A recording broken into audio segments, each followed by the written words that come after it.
My name is Madison Clare, and I used to believe in fairy tales. I used to believe that love conquered all, that good people got happy endings, and that the universe had a way of rewarding those who played by the rules. I was 26, living in downtown Seattle, working as a marketing coordinator for a tech startup, and I thought I had it all figured out. That was before I discovered that my fiancé of 3 years, Derek Matthews, had been sleeping with my best friend since college, Savannah for the past 8 months. But I'm getting ahead of myself. Let me start from the beginning. Because every good revenge story needs context.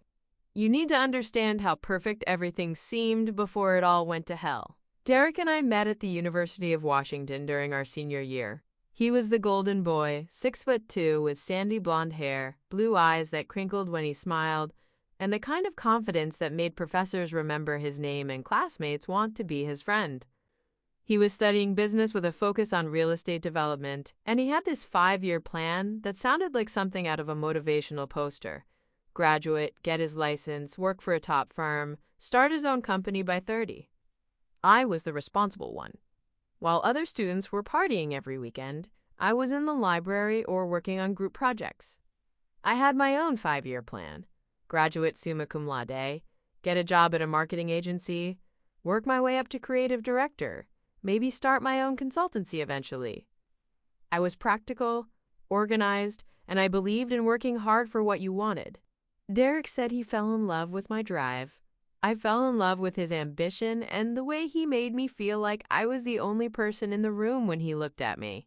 We were the couple other people envied, the ones who had their shit together, who talked about the future like it was a sure thing, who made matching Halloween costumes and hosted dinner parties where we served wine that cost more than $20 a bottle. After graduation, we moved in together to a sleek apartment in Capitol Hill. Derek got a job at Morrison & Associates, one of Seattle's most prestigious real estate development firms. I landed my dream job at Pinnacle Marketing, working on campaigns for tech companies and startups. We adopted a golden retriever named Gatsby and started talking about engagement rings and wedding venues. Savannah was always there, hovering at the edges of our perfect life like a beautiful, dangerous storm cloud. I'd known Savannah since freshman year. She was my roommate's friend first, the kind of girl who could walk into any room and immediately become the center of attention. She had long, dark hair that always looked like she'd just left a salon, green eyes that seemed to see right through you, and the kind of curves that made men forget their own names. She was studying communications with a minor in drama, which seemed fitting because everything about Savannah was theatrical. Where I was practical, she was spontaneous. Where I planned, she improvised. Where I saved money, she spent it on designer clothes and expensive dinners. We shouldn't have been friends, but somehow we were. Maybe it was the way she made me feel more interesting, more alive. Maybe it was because she genuinely seemed to admire my stability and focus. Or maybe it was because she was the kind of person who collected friends like accessories and I was her smart, responsible friend who made her look more well-rounded. After college, Savannah struggled to find her footing. She went through a series of jobs: assistant at a PR firm, receptionist at a law office, hostess at an upscale restaurant. She was always between apartments, always a little short on rent, always in some kind of romantic drama. Derek and I were constantly helping her out, letting her crash on our couch, lending her money, listening to her sob stories about whatever guy had broken her heart that month. "She's like a sister to me," I used to tell Derek when he'd get frustrated with her constant presence in our lives. "She just needs to find her way." Derek would nod and smile, but I could see the way he looked at her sometimes. The way his eyes would linger on her legs when she wore short skirts, or how he'd laugh a little too hard at her jokes. I told myself I was being paranoid. Derek loved me. We were engaged. We were planning a wedding. I was so fucking naive. Derek proposed on a Friday night in October, exactly 3 years after we'd first met. He'd planned everything perfectly. Dinner at Canlis, the restaurant where we'd had our first official date, followed by a walk to Cary Park to watch the sunset over the Seattle skyline. He got down on one knee right as the Space Needle lit up against the darkening sky and presented me with a 2-carat princess-cut diamond that must have cost 3 months' salary. Madison Claire, he said, his voice shaking slightly, you're the best thing that ever happened to me. You make me want to be better, work harder, dream bigger. Will you marry me? I said yes, of course. I cried, he cried, and a small crowd of tourists applauded. It was perfect. It was everything I'd ever dreamed of. We set the date for the following September, almost a year away, which gave us plenty of time to plan the wedding of our dreams. I'd been secretly planning it for months already, collecting ideas on Pinterest and bookmarking venues. I wanted something elegant, but not stuffy, romantic, but not over the top. We booked the Fairmont Olympic Hotel for the reception and found a beautiful little chapel in Bellevue for the ceremony. Savannah was thrilled about the engagement. She squealed when I showed her the ring, insisted on taking selfies with me to post on Instagram, and immediately started talking about bachelorette party plans. When I asked her to be my maid of honor, she actually cried. Madison, you're the best friend a girl could ask for, she said, hugging me tight. I'm going to make sure you have the most amazing wedding ever. And she did help. She came with me to look at venues, helped me choose flowers, spent hours with me scrolling through wedding dress websites. She was the perfect maid of honor, supportive, enthusiastic, and always ready with an opinion when I couldn't decide between two options. The only thing that bothered me was how much time she started spending with Derek. It started innocently enough. She'd come over for dinner, and the three of us would hang out, watching movies or playing board games. But then she started showing up when I was working late, bringing takeout for Derek, or asking if he wanted to grab drinks while we waited for me to get home. She'd text him directly instead of going through me, asking for advice about job interviews or help moving furniture. She's just being friendly, Derek said when I mentioned it. You know how she is. She treats everyone like family. I wanted to believe him. I did believe him. Because Derek was mine, and we were getting married, and Savannah was my best friend. The three of us were like a little family, and families helped each other out. But there were moments that made me uncomfortable. Like when I'd come home to find them sitting a little too close on the couch, or when I'd catch them sharing some inside joke that I wasn't part of. Or the way Savannah would touch Derek's arm when she laughed, or how Derek would compliment her new haircut or dress with just a little too much enthusiasm. You're being paranoid, I told myself. You're just stressed about the wedding. I threw myself into wedding planning with the same intensity I brought to everything else. I created spreadsheets, set up timeline charts, and researched every vendor in Seattle. I wanted everything to be perfect, and I was willing to work for it. Derek seemed happy to let me handle most of the planning. He'd nod and smile when I showed him floral arrangements or menu options, but he was clearly more interested in his work. He'd gotten a promotion at Morrison & Associates and was working on a major commercial development project that could make his career. He was putting in 12-hour days and coming home exhausted. I'm sorry I'm not more help with the wedding stuff, he'd say, collapsing on the couch after another long day. I just want to get through this project and then I'll be more present, I promise. I understood. I was working long hours too, managing campaigns for 3 different clients. We were both driven, both ambitious, both willing to sacrifice in the short term for long-term success. It was one of the things we had in common, one of the reasons we worked so well together. But it meant that Savannah was often the one keeping me company during the wedding planning process. She was the one who came with me to cake tastings and dress fittings, who helped me address invitations and assemble centerpieces. She was more excited about my wedding than I was sometimes. You're so lucky, she'd say, watching me try on wedding dresses. Derek is perfect. You guys are going to have such a beautiful life together. I agreed. We were lucky. We were perfect. We were going to be happy. I believed that right up until the moment I walked into our apartment 6 months before the wedding and found them fucking on our kitchen counter. It was a Tuesday night in March. I was supposed to be working late, finishing up a presentation for a client meeting the next morning, but I had been more efficient than expected. And I decided to surprise Derek by coming home early with his favorite Thai food from the place down the street. I was thinking about how sweet it would be. Derek had been so stressed lately, working on his big project, and I thought a nice dinner together would be exactly what we both needed. I was mentally planning the evening as I climbed the stairs to our apartment, Maybe we'd eat on the couch and watch something mindless on Netflix. Maybe we'd open a bottle of wine and talk about the wedding. Maybe we'd go to bed early and actually have sex for the first time in 3 weeks. I was smiling as I put my key in the lock, balancing the bag of takeout in one hand and my purse in the other.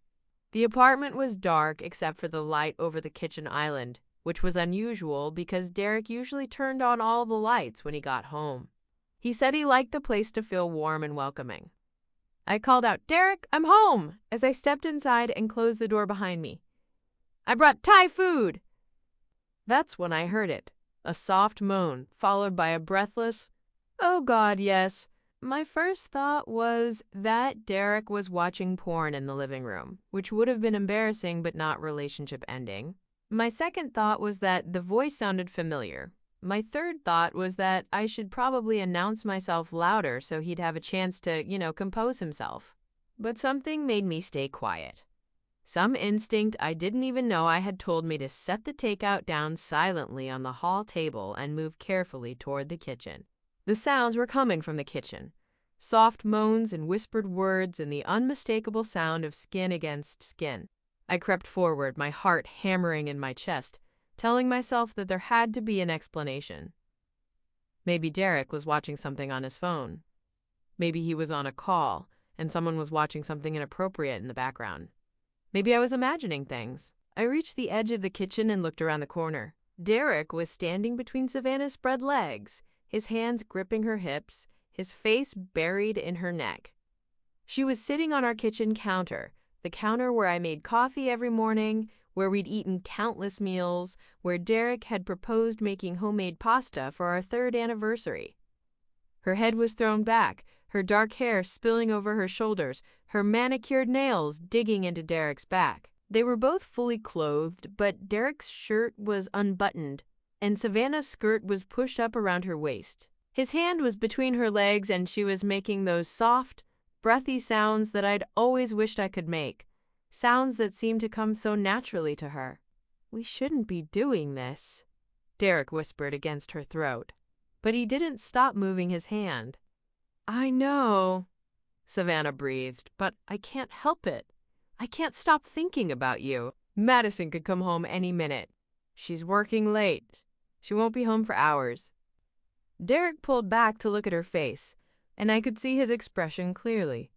He looked like a man who was drowning and had just been thrown a life preserver. He looked desperate and grateful and completely lost. "I love her," he said, but his voice was uncertain. "I know you do," Savannah said, reaching up to cup his face in her hands. "But you love me too, don't you?" Derek closed his eyes and leaned into her touch. "Yes." "Then show me." He kissed her then, and it wasn't the kind of kiss you share with someone you're cheating with out of pure lust. It was tender and desperate and full of emotion. It was the kind of kiss that told me this wasn't just sex. This was something else entirely.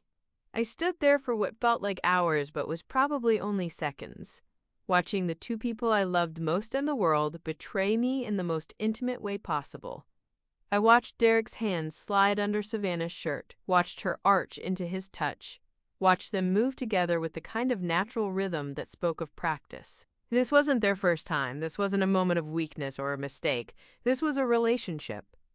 I backed away slowly, my whole body shaking, and made it to the front door before I started crying. I grabbed the takeout bag and my purse and left the apartment as quietly as I'd entered it. I sat in my car in the parking garage for 20 minutes, sobbing and trying to figure out what to do. Part of me wanted to go back upstairs and confront them. Part of me wanted to drive away and never come back. Part of me wanted to call my mother, or my sister, or anyone who might be able to explain how my perfect life had turned into a nightmare. But mostly, I just wanted to understand how I'd been so blind. I thought about all the times Savannah had been at our apartment when I wasn't there. All the text messages between them that I'd dismissed as friendship. All the looks and touches and inside jokes that I'd explained away because I trusted them both completely.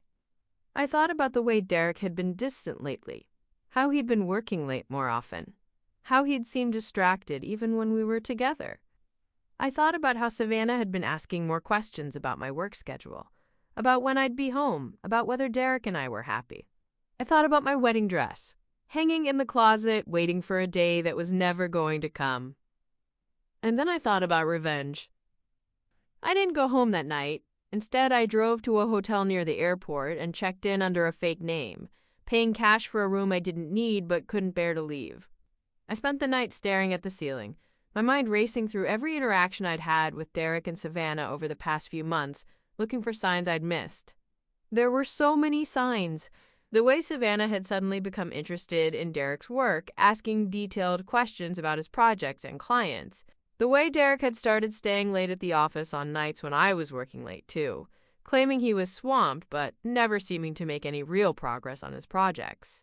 The way they'd both been encouraging me to take on more freelance work, to stay busy, to focus on my career. They'd been planning this, they'd been creating opportunities to be alone together, and I'd been so focused on the wedding and my job that I'd helped them do it.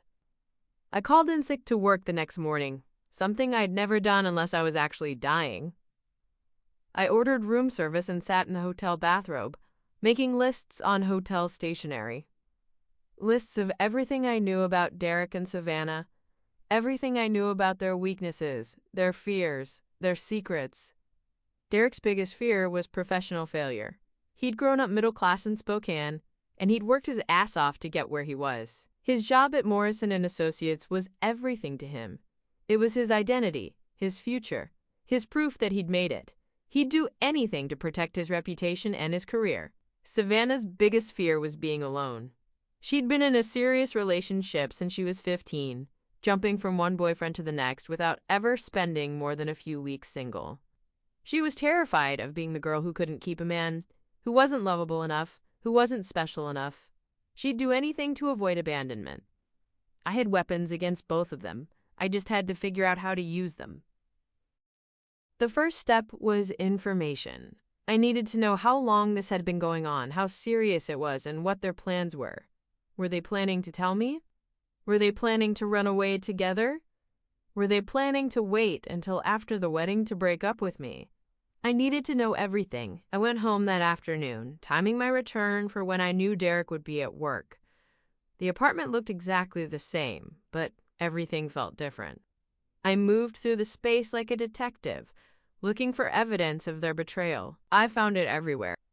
There was a wine glass in the sink that I didn't remember using.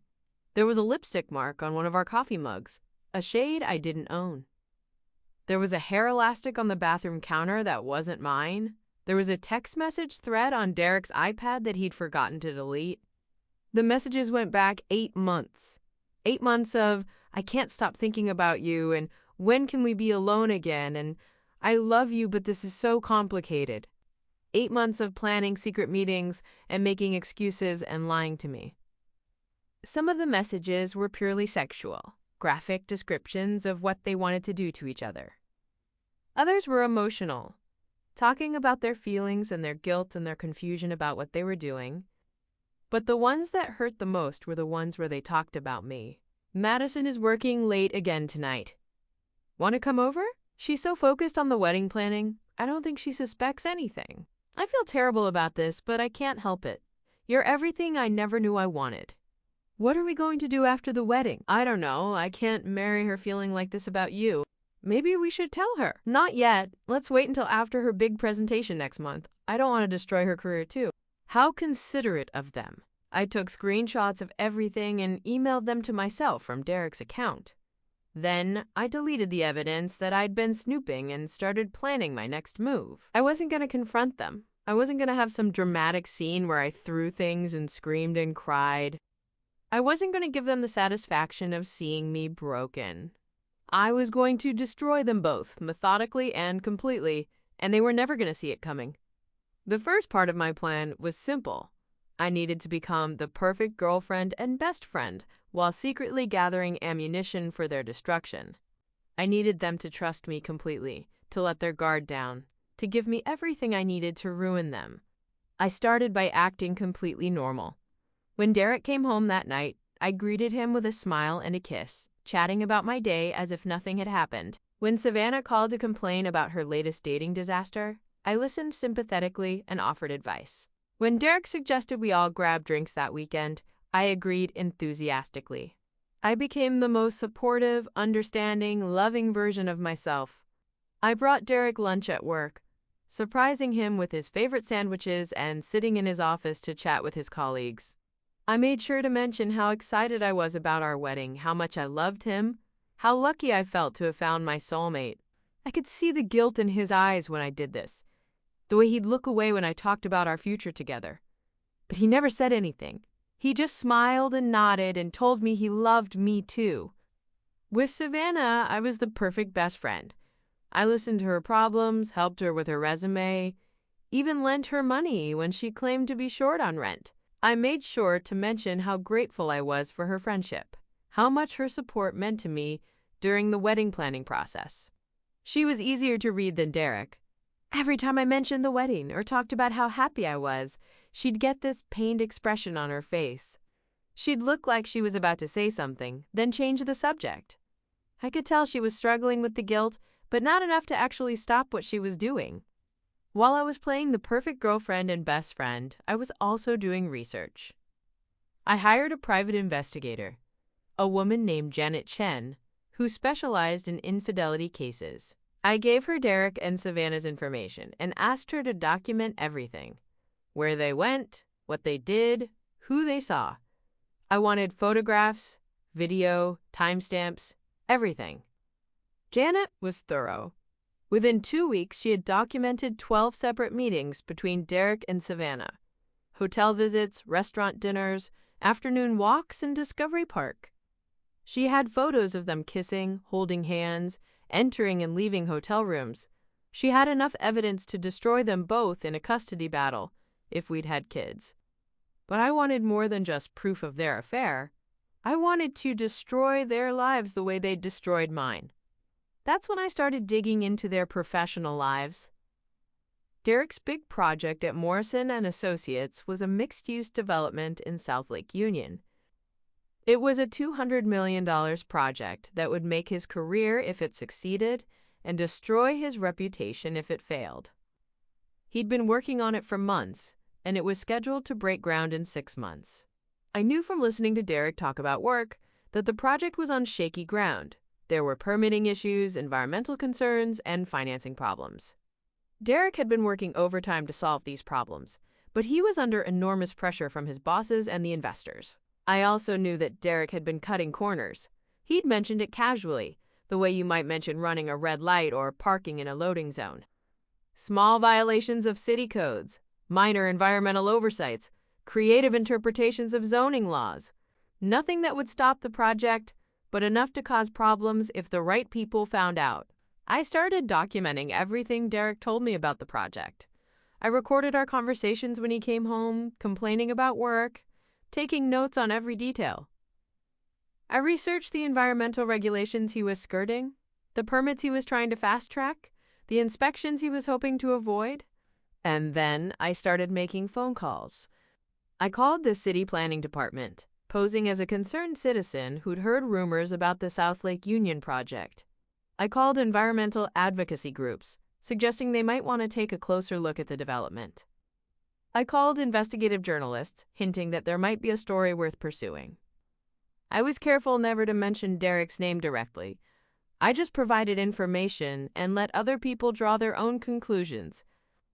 I was just a concerned citizen who'd heard some troubling rumors. I was just trying to make sure the proper procedures were being followed. Within a month, the South Lake Union project was under investigation by 3 different city departments and facing a lawsuit from an environmental group. Derek was frantic, working 18-hour days to try to save the project. His bosses were asking hard questions, and the investors were getting nervous. But that was just the beginning. While Derek's professional life was imploding, I was working on Savannah's destruction. This required a more delicate touch because Savannah didn't have as much to lose professionally. She was working as a hostess at a trendy restaurant in Belltown, not exactly a career-defining position. But Savannah had something that was just as important to her as Derek's career was to him: her image. She was obsessed with her social media presence, constantly posting photos of her glamorous life, her designer clothes, her expensive dinners. She had 15,000 Instagram followers and considered herself a lifestyle influencer. More importantly, Savannah was dating someone new. She'd been seeing a guy named Marcus for about 6 weeks, and she was head over heels in love with him. Marcus was everything Savannah wanted in a man: successful, handsome, and completely unaware that she was cheating on him with her best friend's fiancé. Marcus was a software engineer at Amazon, and he was serious about their relationship. He'd introduced Savannah to his parents, taken her to his company Christmas party, and was talking about moving in together. He was also extremely traditional and had very strong feelings about fidelity and honesty in relationships. I knew all of this because Savannah told me everything. She'd gush about Marcus for hours, showing me photos of their dates, reading me his sweet text messages, talking about how he might be the one. She'd even mentioned that he'd asked her about her relationship history, and she'd told him she'd never cheated on anyone. "He's so old-fashioned," she'd said, laughing. "He actually asked me if I believed in marriage and wanted to know if I'd ever been unfaithful. I told him I could never do that to someone I loved." The irony was so thick I could have choked on it. I started documenting Savannah's relationship with Marcus the same way I'd been documenting her affair with Derek. I followed her on social media, screenshotted her posts, saved her photos.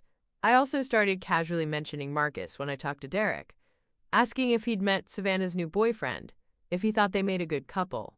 Derek would get this pained expression whenever I brought up Marcus, and I could tell it was killing him to know that Savannah was with someone else. The affair was supposed to be their secret, but Derek was clearly jealous of Marcus and frustrated that he couldn't do anything about it. "She seems really happy with him," I'd say innocently. "I think she's really falling for him." "That's great," Derek would reply through gritted teeth. "I'm happy for her." But he wasn't happy. He was miserable. And that was exactly what I wanted. I started arranging group activities that included Marcus. Double dates, dinner parties, game nights. I wanted Derek to have to sit there and watch Savannah play the perfect girlfriend with another man, knowing that she was lying to everyone in the room. Marcus was a nice guy, and I felt bad about what I was planning to do to him. But he deserved to know the truth about the woman he was falling in love with. And if that truth destroyed Savannah's relationship and her carefully constructed image, well, that was just a bonus. The hardest part was waiting for the right moment. I needed Derek and Savannah to be at their most vulnerable, most trusting, most unprepared for what was coming. I needed them to believe that they were getting away with their betrayal, that their secret was safe. I needed them to plan their future together. By June, 3 months before our wedding, Derek and Savannah had gotten careless. They were texting more frequently, meeting more openly, and I could see the strain of their secret relationship wearing on both of them. Derek was distracted and irritable, snapping at me over small things and then apologizing profusely. Savannah was emotional and unpredictable, crying over romantic movies and getting drunk at dinner parties. They were both clearly struggling with the guilt of their betrayal, but they were also clearly in love. I could see it in the way they looked at each other when they thought no one was watching, in the way they found excuses to touch each other, in the way they'd both get quiet and thoughtful when the conversation turned to the future. It was sickening, but it was also useful. People in love make stupid decisions. I started planting seeds about wanting to take a break from wedding planning. I complained about feeling overwhelmed, about needing some time to just breathe and enjoy being engaged. I suggested that Derek and I take a weekend trip somewhere, just the two of us, to reconnect. "I feel like we've been so busy lately," I said one evening, cuddling up to him on the couch. "When was the last time we just spent time together, just talking and being present with each other?" Derek looked guilty, which was exactly what I wanted. "You're right. I've been so focused on work, and you've been so focused on the wedding. We should definitely take a trip. What about that cabin your college friend owns up in the San Juan Islands? The one you're always talking about? Mike's place? That would be perfect. I bet it's available. Let's do it. This weekend. No phones, no laptops, no wedding planning. Just us." Derek agreed immediately, probably because he was feeling guilty about his affair and wanted to assuage his conscience by being a good boyfriend for a weekend. He called his friend Mike and booked the cabin for the weekend. But I had no intention of going to the San Juan Islands. Instead, I called Janet, my private investigator, and asked her to step up her surveillance of Derek and Savannah. I had a feeling that if Derek was supposedly going to be out of town for the weekend, he and Savannah might take the opportunity to spend some quality time together. I was right. On Thursday night, Derek told me he had to work late and wouldn't be home until after I was asleep. I pretended to be disappointed but understanding, kissing him goodbye and telling him not to work too hard. As soon as he left, I called Savannah. "Hey girl," I said. "Derek's working late again and I'm bored out of my mind. Want to grab dinner and drinks?" "I can't tonight," Savannah said, sounding flustered. "I have this thing with Marcus." "Oh, okay. What about tomorrow? Derek and I are leaving for the San Juan Islands on Friday afternoon, but I could meet you for lunch." There was a pause. "You're going out of town?" "Yeah, just for the weekend. Derek thought it would be good for us to get away and reconnect." "Why?" "No reason. I might be busy tomorrow too. Rain check? Sure. Have fun with Marcus." I hung up and smiled. If I knew Savannah, and I did, she was already texting Derek to let him know I'd be out of town for the weekend. On Friday morning, I made a big show of packing for the trip. I loaded my car with overnight bags, bought groceries for the cabin, and even picked up a bottle of wine to share with Derek during our romantic getaway. Then I drove to the ferry terminal, bought a ticket to the San Juan Islands, and immediately turned around and drove home. I parked 2 blocks away from our apartment building and walked back, using the service entrance to avoid being seen by anyone who might recognize me. I let myself into the apartment and settled in to wait. Janet had set up cameras in the living room and bedroom, tiny devices that looked like smoke detectors and were completely undetectable. She'd also planted listening devices in the kitchen and bathroom. If Derek and Savannah decided to spend the weekend at our apartment, we'd have everything we needed to destroy them both. I didn't have to wait long. At 3:30 p.m., I heard Derek's key in the lock. I was hidden in the bedroom closet, watching through the crack in the door as he entered the apartment with Savannah close behind him. "I can't believe she's gone for the whole weekend," Savannah said, dropping her overnight bag by the door. "I know, it feels weird being here without her." "Good weird or bad weird?" Derek considered this. "Both." They stood in the living room for a moment, looking at each other awkwardly. Despite months of sneaking around, they'd never had a whole weekend together in the place Derek shared with me. It was clearly making them both uncomfortable. "Maybe we should go to your place," Derek said. "My roommate's home. Besides, I want to be here. I want to pretend, just for a weekend, that this is our life." Derek pulled her into his arms. "Savannah, I know it's wrong. I know we're terrible people. But I love you, Derek. I love you so much it hurts. I love you too. But Madison, I know you care about her. But do you love her the way you love me?" Derek was quiet for a long moment. Then, so softly I almost didn't hear it, he said, "No." "Then we have to tell her. We have to end this charade.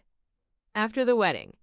I can't humiliate her by calling off the wedding. Her whole family is coming. We've already paid for everything. So you're gonna marry her and then divorce her? I don't know. I can't think about it right now. Can we just have this weekend? Can we pretend that none of this is complicated?" Savannah nodded and kissed him. "Okay, this weekend, it's just us." I watched them make dinner together in my kitchen, using my dishes and my groceries. I watched them eat at my dining room table, talking about their future like they had any right to plan one. I watched them curl up on my couch to watch a movie, Savannah's head on Derek's shoulder, his fingers playing with her hair. And then I watched them go to my bedroom and have sex in my bed. I recorded everything. I could have confronted them that weekend. I could have walked out of the closet while they were in bed together and ended everything right there. But I didn't, because I wasn't ready yet. I still needed more. Instead, I waited until they left on Sunday afternoon, then emerged from my hiding place and spent the rest of the day preparing for the final phase of my plan. I had recordings of Derek and Savannah confessing their love for each other, admitting they'd been lying to me for months and discussing their plans for the future. I had photographs of them in my apartment, in my bed, using my things. I had documented evidence of Derek's professional misconduct and Savannah's deception of Marcus. But I wanted more than just evidence. I wanted to destroy them completely. And that meant timing my revelation perfectly. I decided to wait until the rehearsal dinner. The rehearsal dinner was scheduled for the Friday night before our Saturday wedding. Both families would be there, along with all of our friends and everyone in the wedding party. It was supposed to be an intimate celebration, a chance for everyone to get to know each other before the big day. It would also be the perfect venue for maximum humiliation. I spent the next 3 months playing the perfect bride.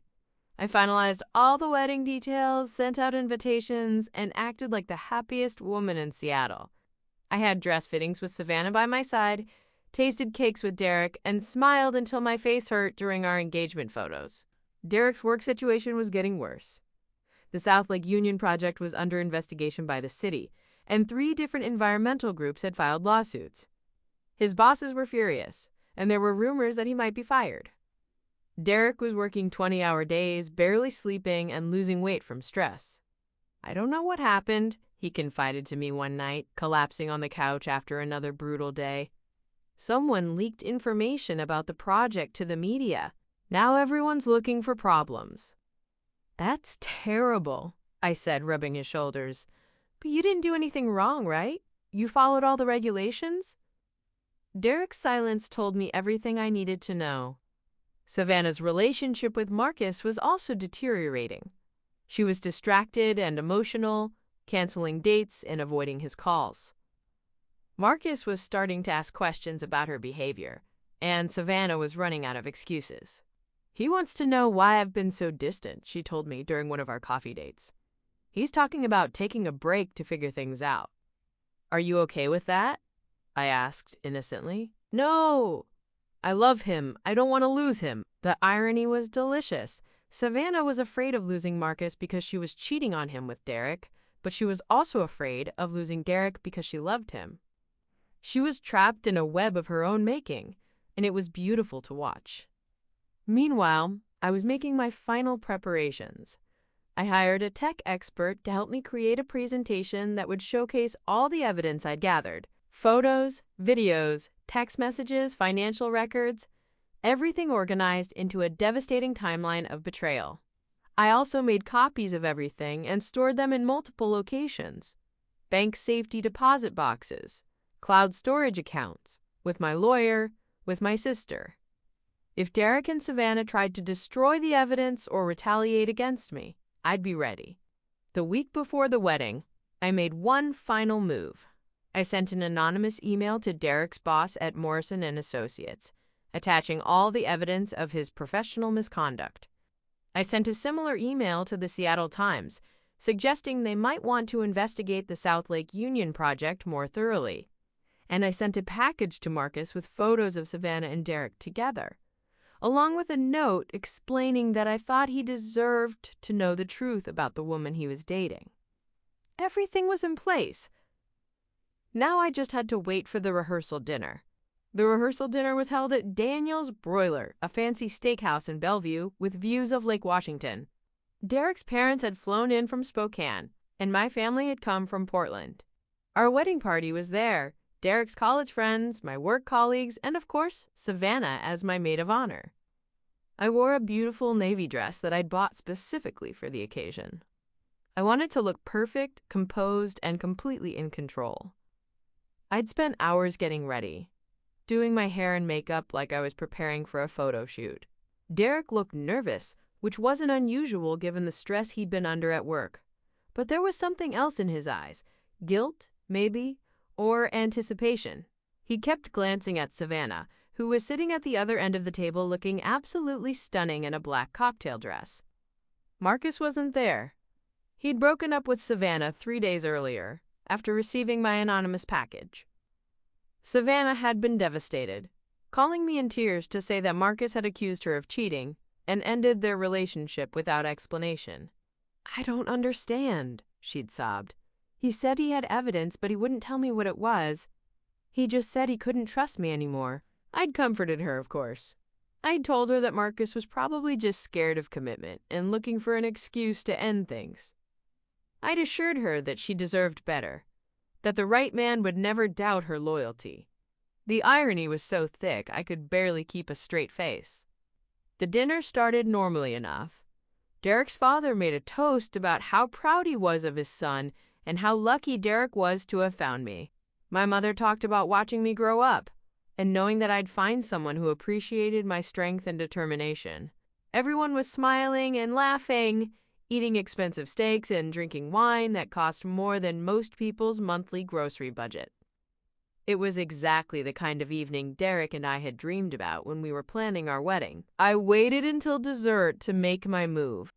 "I have a surprise for everyone," I announced, standing up with my wine glass in hand. "I've been working on a little project for the past few months, and I thought tonight would be the perfect time to share it." Derek looked confused, but pleased. "Madison, you didn't have to." "Oh, but I did," I interrupted, smiling sweetly. "I've been putting together a video montage of our relationship, from the beginning until now. I thought it would be fun to see how far we've come." I'd arranged for the restaurant to set up a projector and screen in our private dining room. I pulled out my laptop and connected it to the system, dimming the lights so everyone could see clearly. "This is so sweet," Derek's mother said. "What a thoughtful bride." "I try to be," I replied, clicking play on the presentation. The video started innocently enough. Photos of Derek and me from college, from our early dates, from holidays and vacations. Everyone was smiling and making appreciative comments about how young we looked, how happy we seemed. Then the tone shifted. "Of course, every relationship has its challenges," I said, advancing to the next slide. "And Derek and I have certainly had our share." The screen filled with a photograph of Derek and Savannah kissing outside a hotel in Capitol Hill. There was a collective gasp from the audience, and Derek's face went white. "What the hell?" Derek started to say, but I cut him off. "Please let me finish. I've worked very hard on this presentation." The next slide showed text messages between Derek and Savannah, blown up large enough for everyone to read. Messages about how much they loved each other, how they couldn't wait to be together, how they felt terrible about lying to me. Savannah made a choking sound and tried to stand up, but I held up my hand. "Savannah, please stay seated. This concerns you too." The slides kept coming. Photos of them entering hotels together, records of dinners they'd shared while I was working late. Videos of them in my apartment, in my bed, planning their future together. The room was dead silent, except for the sound of my voice narrating their betrayal with clinical precision. "As you can see, Derek and Savannah have been conducting an affair for approximately 8 months, I said, my voice calm and steady. "They've been meeting regularly, telling each other they're in love, and making plans for their future together."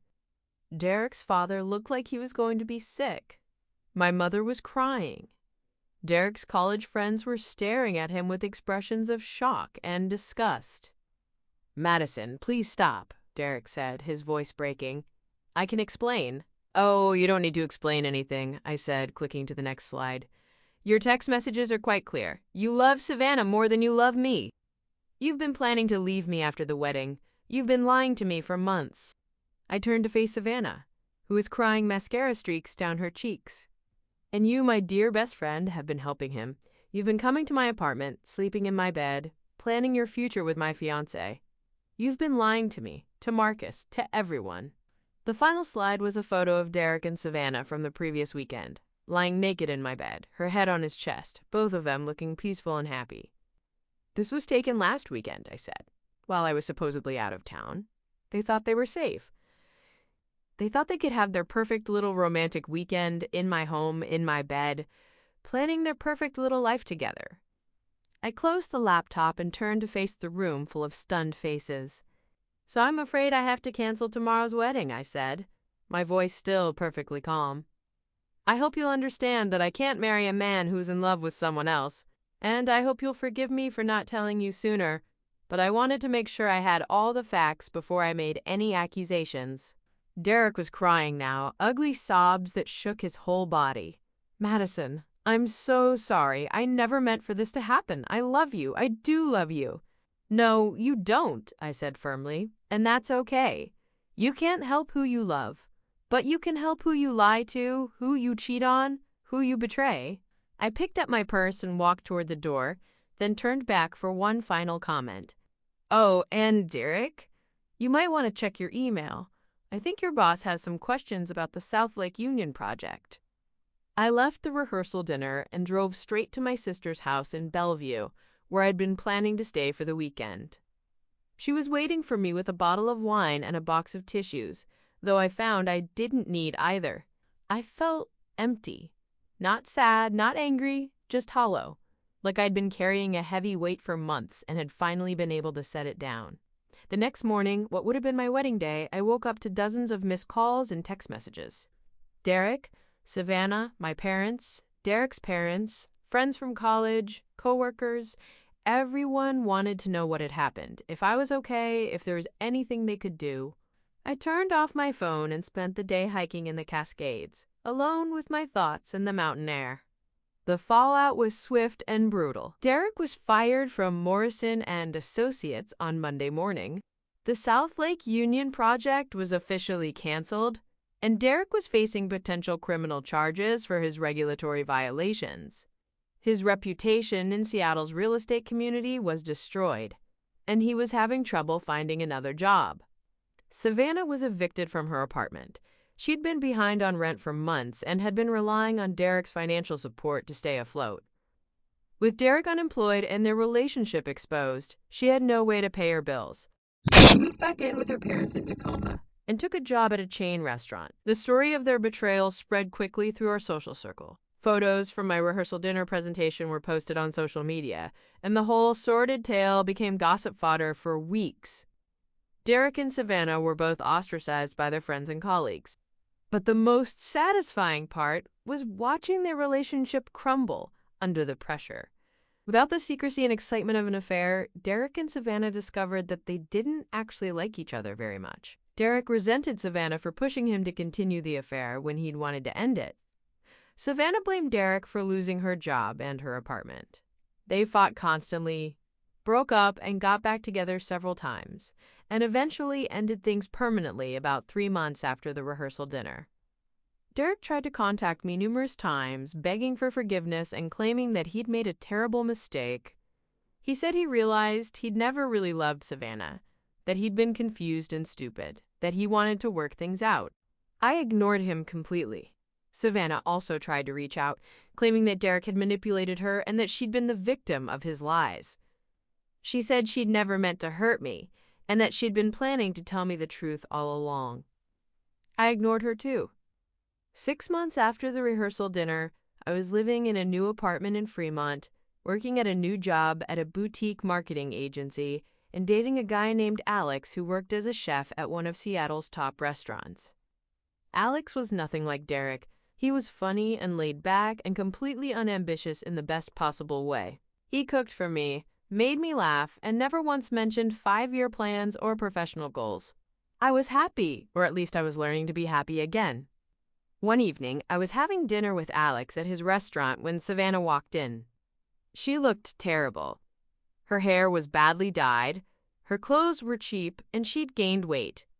She was with a man I didn't recognize, someone who looked like he'd rather be anywhere else. Our eyes met across the restaurant, and for a moment, I saw something in her face that looked almost like relief. Like she'd been waiting for this moment, hoping for a chance to talk to me. She started to walk toward my table, but I shook my head and turned back to Alex. I wasn't interested in whatever she had to say. I wasn't interested in apologies or explanations or attempts at reconciliation. I was done with both of them. A few weeks later, I heard through mutual friends that Derek had finally found a new job at a small real estate firm in Olympia, making about half what he'd been making at Morrison and Associates. He was living in a studio apartment and driving a 10-year-old Honda Civic. Savannah had apparently been fired from her restaurant job for showing up late and was working at a call center in Tacoma. She'd been arrested for shoplifting and was in counseling for what her therapist called relationship addiction. I felt nothing when I heard these updates. No satisfaction, no pity, no curiosity about their lives. They were strangers to me now, people I'd once known who'd made choices that led them away from me. That's when I knew my revenge was complete. A year after the rehearsal dinner, I was engaged to Alex. Not because we'd been together for a certain amount of time, or because we felt like we should be, but because we genuinely couldn't imagine our lives without each other. He proposed in the kitchen of his restaurant after closing time, with a ring he'd designed himself, and a speech about how I'd taught him that love didn't have to be complicated. We had a small wedding at a winery in Woodinville, just family and close friends. No drama, no elaborate presentations. It was perfect in its simplicity. I never saw Derek or Savannah again, though I heard occasional updates through the gossip network. Derek eventually moved to Portland and started working in commercial insurance. Savannah got married to a man she'd met at her counseling group and moved to Arizona. I wished them well, in an abstract way. I hoped they'd learned from their mistakes and found happiness, even if it wasn't the happiness they'd thought they wanted. But mostly, I didn't think about them at all. People ask me sometimes if I regret how I handled the situation. They wonder if I should have confronted Derek and Savannah privately, if I should have tried to work things out, if I should have been more forgiving. My answer is always the same. I regret nothing. Derek and Savannah made their choices. They chose to lie, to cheat, to betray someone who loved them. They chose to plan their future together while pretending to care about my feelings. They chose to make me look like a fool. I simply chose to make sure there were consequences for their actions. Some people call it revenge. I call it justice. The truth is, I could have handled it differently. I could have confronted them quietly, ended the engagement privately, and moved on with my life. But that would have allowed them to control the narrative, to make me the villain, to paint themselves as star-crossed lovers who couldn't help falling in love. Instead, I made sure that everyone knew exactly what they'd done. I made sure that their betrayal had real consequences, that they couldn't just walk away from the wreckage they'd created and start fresh somewhere else. I made sure they paid for what they'd done to me.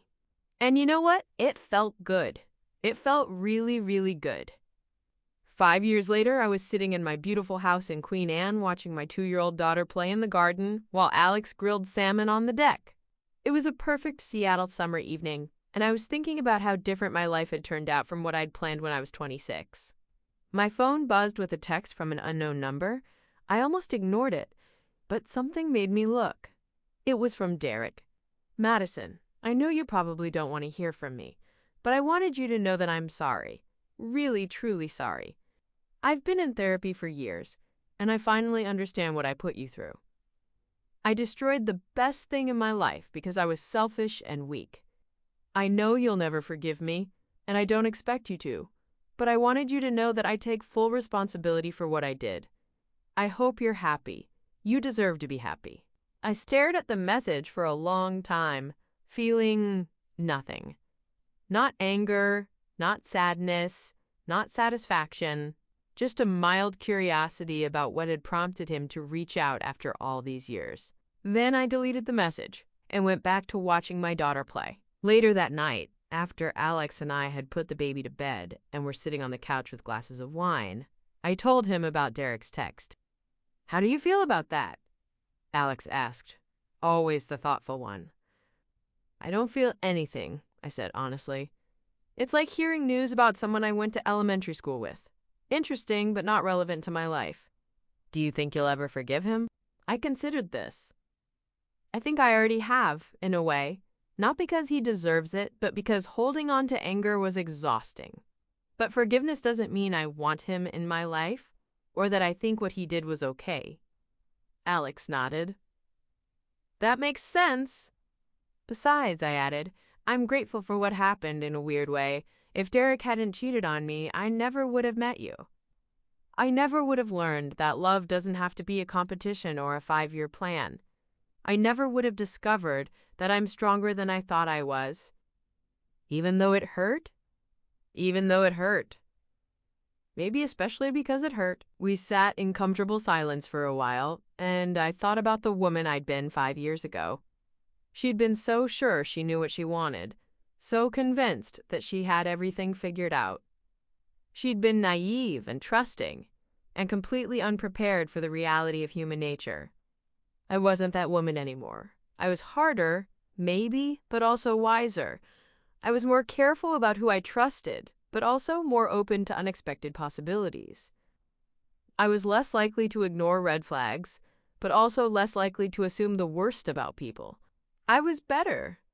And that, I realized, was the real victory. Not the destruction of Derek and Savannah's lives, not the public humiliation or the professional consequences. The real victory was that I'd survived their betrayal and become a better person because of it. Looking back now, I realize that the perfect revenge isn't about destroying your enemies. It's about building a life so beautiful, so fulfilling, so genuinely happy, that their betrayal becomes irrelevant. Derek and Savannah thought they were choosing love over loyalty, passion over stability, excitement over commitment. They thought they were the heroes of their own romantic story, star-crossed lovers who couldn't help falling for each other. But what they actually chose was selfishness over integrity, deception over honesty, and immediate gratification over long-term happiness. They chose to hurt someone who loved them rather than do the difficult work of ending a relationship honestly. And in the end, that choice destroyed them both. Not because of my elaborate revenge plot, though that certainly didn't help, but because people who are willing to betray someone they claim to love are ultimately willing to betray anyone, including each other. Their relationship was built on a foundation of lies and selfishness, and it crumbled the moment it was exposed to the light. Meanwhile, I built a new life on a foundation of self-respect and genuine love. I married a man who would never dream of lying to me, who considers my happiness as important as his own, who makes me laugh every single day. I have a career I'm passionate about, friends who are loyal and honest, and a daughter who will grow up knowing what real love looks like. That's the perfect revenge, living well. Derek and Savannah gave me a gift, though they didn't mean to. They showed me exactly what I didn't want in a relationship, and they freed me to find what I actually needed. So to anyone who's ever been betrayed by someone they trusted, who's ever had their heart broken by someone they loved, who's ever felt the urge to plot elaborate revenge against the people who hurt them, I offer this advice. Do it. Plan your revenge. Make it spectacular. Make it memorable. Make it hurt. But then, when you're done, walk away and build something beautiful. Because the best revenge isn't destroying your enemies' lives. It's living yours.